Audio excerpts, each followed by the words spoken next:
त्या बायका बी सांगत होत्या की गावात लई उंदीर झालेत म्हणून. थांब, मी ह्यांना सांगून येते. अव,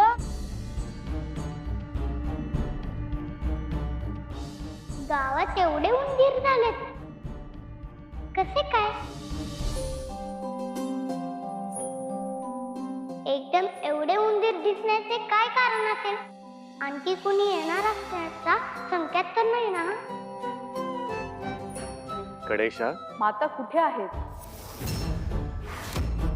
देवींचं अवतार कार्य अजूनही पूर्ण झालेलं नाही आणि ते तुम्हाला ठाऊक आहे. त्यामुळे इतक्यात तरी त्या कैलासावर येणार नाहीत. मग आम्ही भूलोकावर जाऊ का? तिथे तरी तुळजादेवींच्या रूपात त्यांची भेट होईल. मागच्या वेळी झाली तशी. नाही गणेशा, देवी आता भूलोकीही नाहीत, त्या योगनिद्रेत आहेत. योगनिद्रेत? हो, आणि ही योगनिद्रा त्यांच्यासाठी अत्यंत महत्वाची आहे. पुढील काळात त्यांना जे कार्य साध्य करायचं आहे त्यासाठी या योगनिद्रेतूनच त्यांना ऊर्जा प्राप्त होणार आहे. पण त्या योगनिद्रेतून बाहेर कधी येणार? किती काळाची असेल ही योगनिद्रा? ते आम्हालाही ठाऊक नाही गणेशा. मग आम्ही नक्की करायचं काय? मातेची भेट घ्यायची अनिवार्य इच्छा असली तरी आम्ही त्यांना भेटू शकत नाही. आम्हाला त्यांची आठवण आली तरी त्यांचा मायेचा स्पर्श आम्ही अनुभवू शकत नाही. देवींच्या अनुपस्थितीत आम्ही आहोत तुमच्यापाशी. पण मातोश्रींच्या भेटीची ओढ आम्हाला स्वस्थ बसू देत नाही. त्यांच्या तोंडून आमचं नाव ऐकायचं. किती प्रेमाने त्या आम्हाला गणू म्हणून हाक मारायच्या, किती कौतुक करायच्यात. गणेशा, हे सगळे क्षण तुम्हाला पुन्हा अनुभवायला मिळतील. परंतु देवी योगनिद्रेतून बाहेर आल्यावर तुमची आणि त्यांची भेट होईल. परंतु एवढ्यात तरी ते शक्य दिसत नाही. त्यामुळे आपण संयम ठेवावा.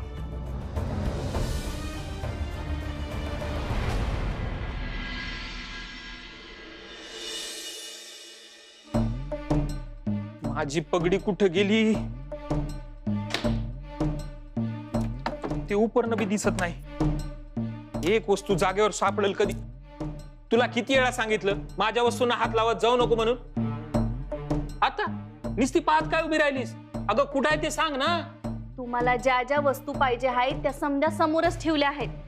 आता तुम्हाला 3दा सांगून झालं, तुम्हाला दिसत नाहीये त्याला आम्ही काय करायचं? हा बरं बरं, सांगितलं असशील. परत एकदा सांगाय काय झालं तुला? आणि तुला हसाय काय झालं का? आधीच मला इथं काही सुधारणा झालंय. लई चिंता वाटायला लागली.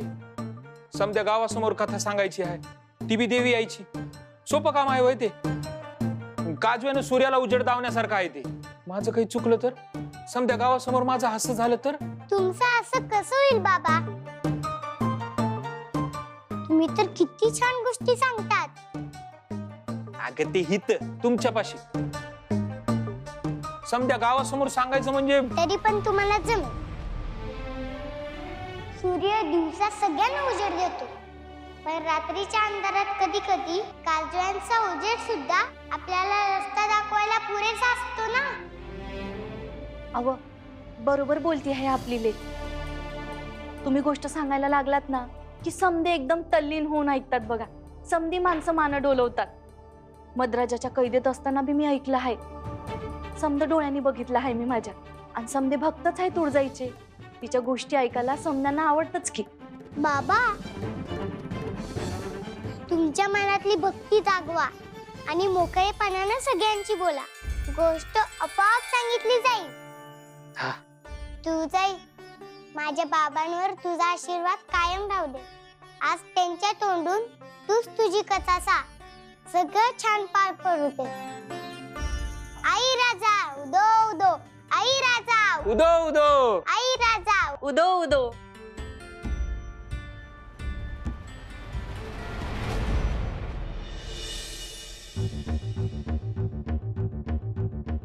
दैत्यमातांचा विजय असो. दैत्यमाता मद अजूनही इथं आलेला नाही. जगदंबाला अंध केल्याचं आपण कालच पाहिलं. पण पुढे काय झालं? कृपया आपण दर्पणात पाहता का?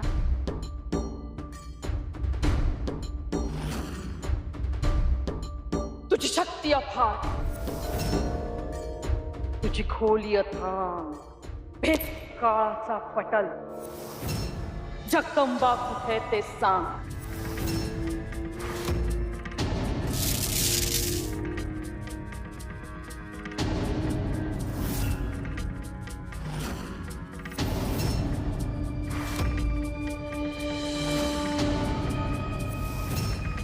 तुझी शक्ती अफाट, तुझी खोली अथांग, भेद काळाचा पटल, जगदंबा कुठे ते सांग.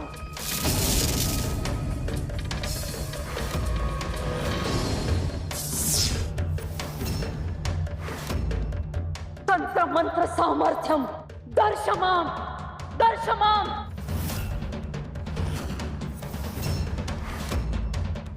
ह्यात काहीच का दिसत नाहीये. ह्यात असा दोष आलाच कसा?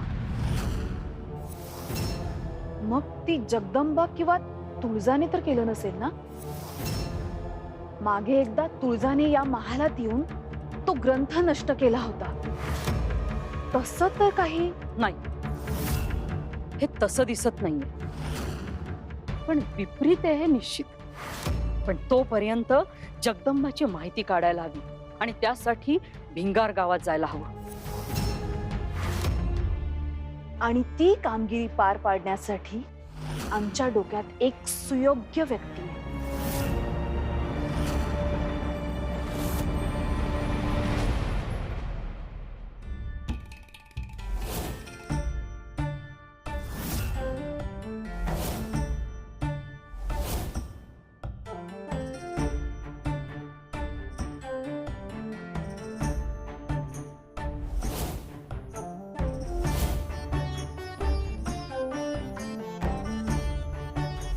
नारायण नारायण नारायण नारायण.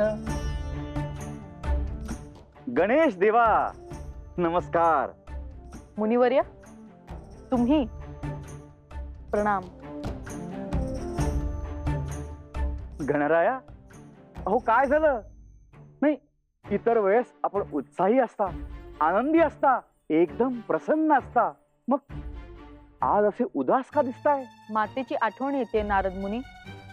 नारायण, तरीच रात्री आमच्या स्वप्नात आल्या होत्या पार्वती माता. आमच्यासाठी खास पदार्थ केलेत, जेवायला वाढलं, प्रेमानं आमच्यासाठी आमच्या आवडीचे मोदक सुद्धा केलेत. नारायण, अहो गणराया, म्हणजे स्वप्नातही तुम्हाला मोदकच दिसतायत. वा वा वा, छान छान. ते महत्वाचं नाही हो मुनिवर. मग स्वप्नात पार्वती माता आल्या हे जास्त महत्वाचं आहे. आम्हाला त्यांना भेटावंसं वाटतंय, त्यांना पाहावंसं वाटतंय, पण त्या योग निद्रेत आहेत. हो, आम्हाला पूर्णपणे कल्पना आहे त्याची. आणि बर का गणराया, जोपर्यंत माता पार्वती त्यांच्या योग निद्रेतून बाहेर येत नाहीत, तोपर्यंत त्यांची आणि तुमची भेट होणं शक्य नाही. नारायण, असं नका म्हणू हो मुनिवर. आम्हाला त्यांना आताच भेटायचं आहे. काय करू? काहीतरी मार्ग सुचवा ना. आम्ही मार्ग सुचवू? अहो गणराया, आमची थट्टा करताय का काय? अहो, तुम्ही साक्षात बुद्धीची देवता आहात. माता पार्वतीचं दर्शन कसं घ्यायचं, त्यासाठी कोणता मार्ग काढायचा, हे आमच्यापेक्षा आपण जास्ती योग्य जाणता, नाही का? आता आठवा बरं, तुम्ही आणि तुमचे बंधू कार्तिकेय यांनी पृथ्वी प्रदक्षिणेचं आव्हान स्वीकारलं होतं. आणि त्यावेळेस कार्तिक स्वामी मयुरावर आरूढ होऊन निघाले पृथ्वी प्रदक्षिणेला. आणि आपण, नारायण, अहो काय युक्ती सुचली तुम्हाला? माता पार्वती आणि प्रभू महादेव हेच आपले विश्व आहेत असं समजून तुम्ही त्यांनाच प्रदक्षिणा घातलीत आणि ही स्पर्धा युक्तीनं जिंकलीत. आम्ही विसरलो नाहीत बरं. आता अशीच एखादी युक्ती सुचवा, काहीतरी शक्कल लढवा, जेणेकरून तुमची आणि माता पार्वतीची भेट घडून येईल. थट्टा करताय ना मुनिवर? नाही गणराया, अहो यात थट्टा ती कसली? बघा, थोडा विचार करा, तुम्हाला नक्कीच काहीतरी युक्ती सुचेल. तुम्ही साक्षात बुद्धीची देवता आहात.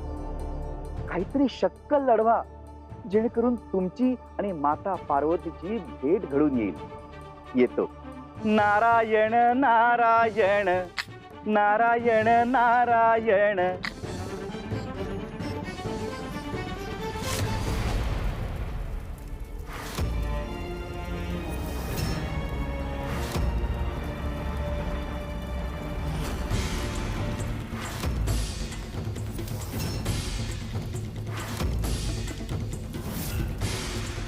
मनोरमा, कशी आहेस मनोरमा?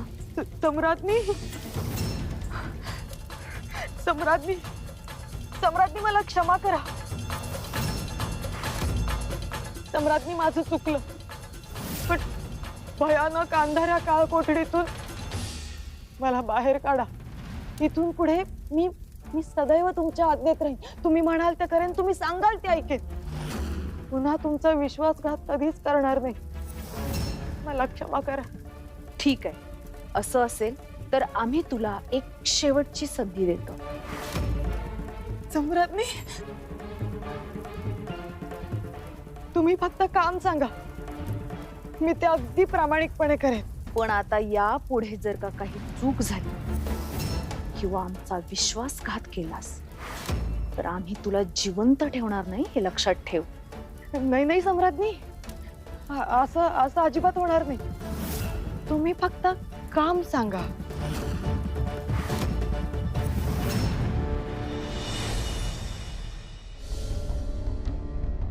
कुठं निघाला सर? धनाजीरावांचा निरोप आहे, देवळात बोलवले. तू बी चल माझ्या बरोबर देवळात कार्यक्रमाला. जनक बाबा देवीची गोष्ट सांगणार आहे. मला नाही ऐकायचं त्या जनक बाबाचं चराट. अहो, साधू महाराजांच्या कृपेनं आपण समद्यांच्या परीस जास्त श्रीमंत झालो आहे. अजून एखादा हंडा गावला ना, या दरिद्र गाव सोडून मी जाणारच आहे. बघाच तुम्ही.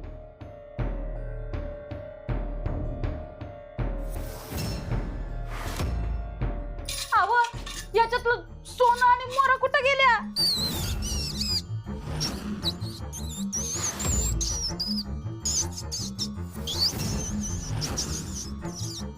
अगं अगं, समजा सोनं त्या उंदरानं पळवलं वाटतं.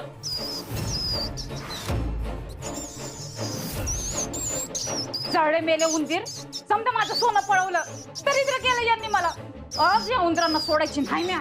अगं जाऊ दे ते सोनं, ज्याचं होतं त्याच्याकडे गेलं. असं फुकटचं मिळालेलं काय बी पचत नाही सुंदरी. माझं होतं ते. उगा मला अक्कल शिकवू नका. या उंदरांना पकडून मी माझं सोनं परत मिळवणारच आहे. हट.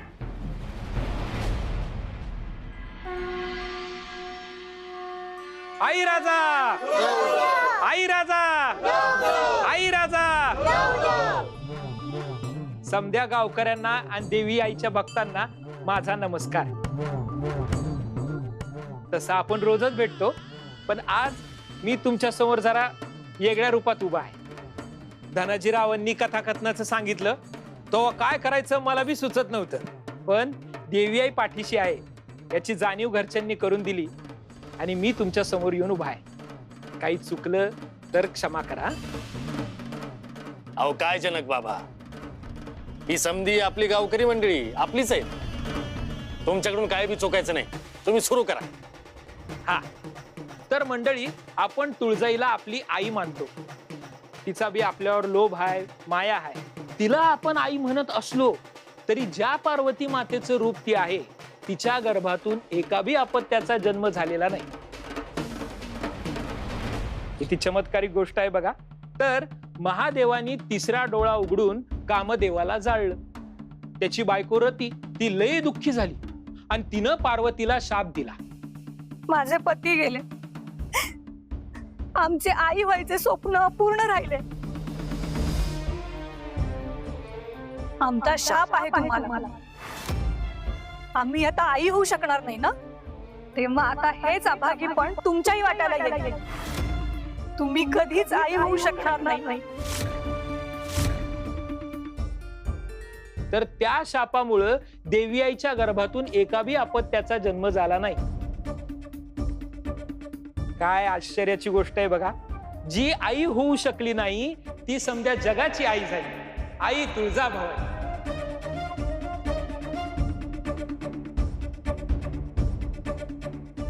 पण झालं काय, रतीच्या या शापामुळे समदे देव घाबरून गेले. कारण एक महाभयानक असुर तारकासूर याचा वध महादेव आणि पार्वतीच्या पुतळाकडून होणार असं विधी लिखित आहे. मग आता काय होणार? महादेव आणि पार्वतीला आणखी एक पुत्र आहे, कार्तिकेय. महादेवाच्या तेजापासून कार्तिकेय स्वामींचा जन्म झाला आणि त्यांना वाढवलं कृतिकांनी. कार्तिकेय स्वामी जन्मापासूनच लढवय्ये होते. ते बालपणातच पूर्ण पुरुष होते. त्यामुळे पार्वती मातेची माया जरी त्यांना मिळाली असली तरी बाललीलांचा अनुभव पार्वती मातेच्या नशिबात काही आला नाही. आमच्या हातचं खा तरी.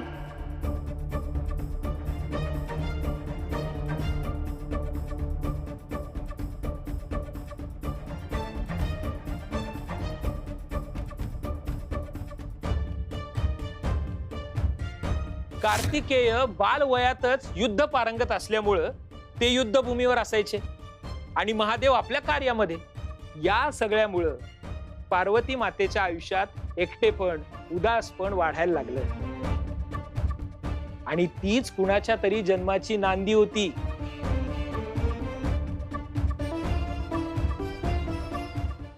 तर एकदा पार्वती माता कैलासावर अशाच उदास एकट्या बसलेल्या होत्या.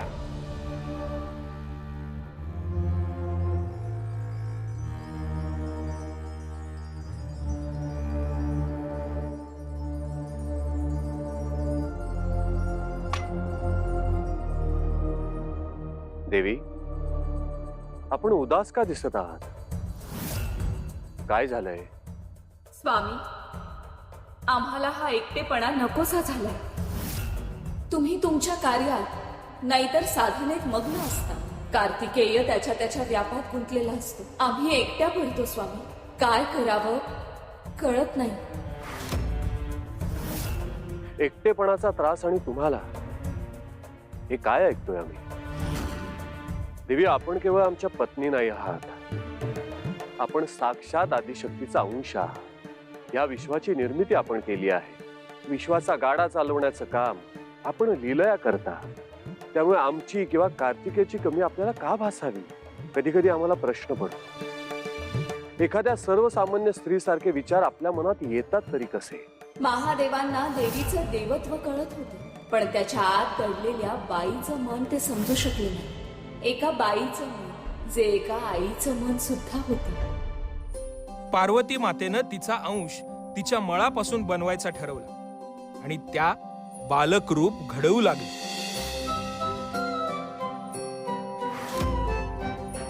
आमच्या मनातील मातृत्वाला वाट करून देण्यासाठी, आमच्या एकाकीपणावरचं उत्तर होण्यासाठी, ज्याच्या बाललीलांनी या कैलासावरचं वातावरण बहरून जाईल, अशा एका अलौकिक अपत्याचा जन्म होणार.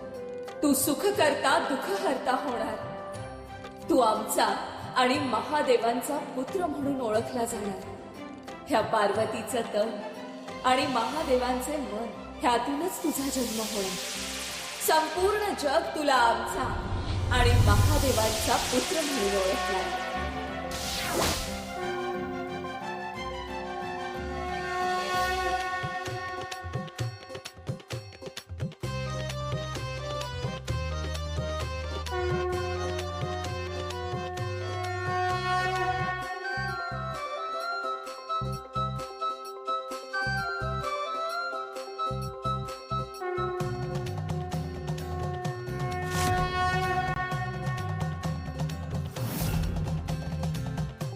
असा हा आपला विश्वविनायक, सुखकर्ता आणि दुःख हरता, पार्वती मातेचा पुत्र गणेश.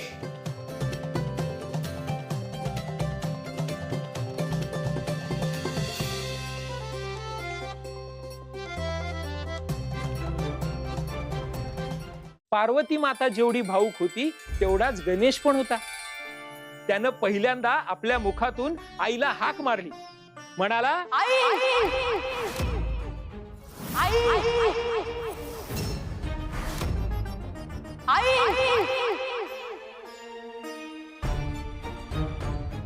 आई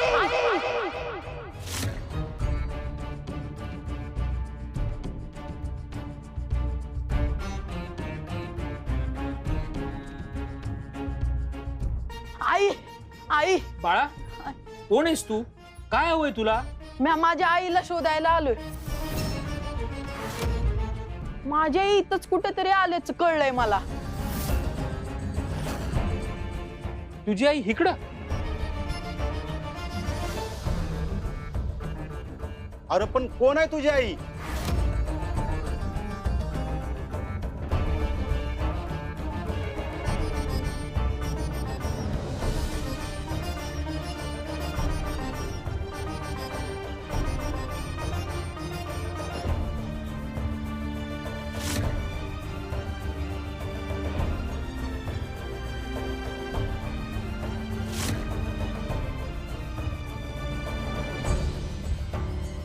ती बघा, ती आहे माझी आई, ती आहे माझी आई, ती आहे माझी आई, ती आहे माझी आई.